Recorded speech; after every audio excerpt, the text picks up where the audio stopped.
ఆంధ్రప్రదేశ్లోని రైతులు పంటల సాగుకు సిద్ధమవుతున్నారు. ఈ నేపథ్యంలో రైతులకు పెట్టుబడి సాయంగా ఉపయోగపడేందుకు అన్నదాత సుఖీభవ పథకం నిధులను విడుదల చేసేందుకు ప్రభుత్వం కసరత్తు చేస్తుంది.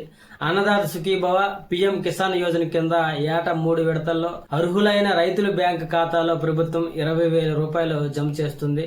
ఇందులో పీఎం కిసాన్ యోజన కింద 6,000, అన్నదాత సుఖీభవ పథకం కింద 14,000 సాయంగా అందిస్తారు. ఈ క్రమంలోనే జూన్ నెలాఖరులో అన్నదాత సుఖీభవ పథకం సాయాన్ని అందించేందుకు ప్రభుత్వం చర్యలు చేపడుతుంది. అయితే ఈ పథకానికి అర్హులైన రైతులు నష్టపోకుండా చూసే చర్యలలో భాగంగా తప్పులు సవరణకు ప్రభుత్వం అవకాశాలు కల్పించింది. ఏవైనా తప్పుల కారణంగా పథకం ప్రయోజనాలు పొందలేని రైతులు తమ తప్పులను సరిచేసుకోవడానికి ప్రస్తుతం అవకాశం కల్పించారు.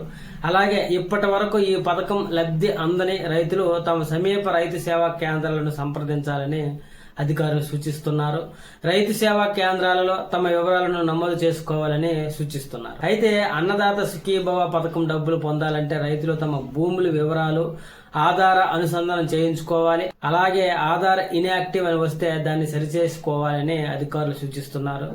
పీఎం కిసాన్ యోజన డబ్బులు పొందాలంటే ఈకేవైసీ తప్పనిసరి. అలాగే అన్నదాత సుఖీభవ పథకం ప్రయోజనాలు పొందాలంటే ఆధార్ కార్డు, బ్యాంక్ అకౌంట్, భూమి రికార్డులలో ఎలాంటి తప్పులు లేకుండా ముందే సరిచేసుకోవాల్సి ఉంటుంది. అలాగే ఆదాయ పన్ను చెల్లించే వారికి, అధికంగా కరెంటు ఉపయోగించే వారికి, ఇళ్ల స్థలాలు, కార్లు వంటి 4 చక్రాల వాహనాలు ఉన్నవారికి ఈ పథకం నుండి మినహాయించారు. అయితే వారి పరిస్థితుల్లో ఏమైనా మార్పులు ఉంటే దానికి సంబంధించిన పత్రాలతో సచివాలయాలు, వ్యవసాయ కార్యాలయాలు, రైతు సేవా కేంద్రాలలో సంప్రదించాలనే వివరాలు అప్డేట్ చేసుకోవాల్సి ఉంటుందని అధికారులు తెలిపారు.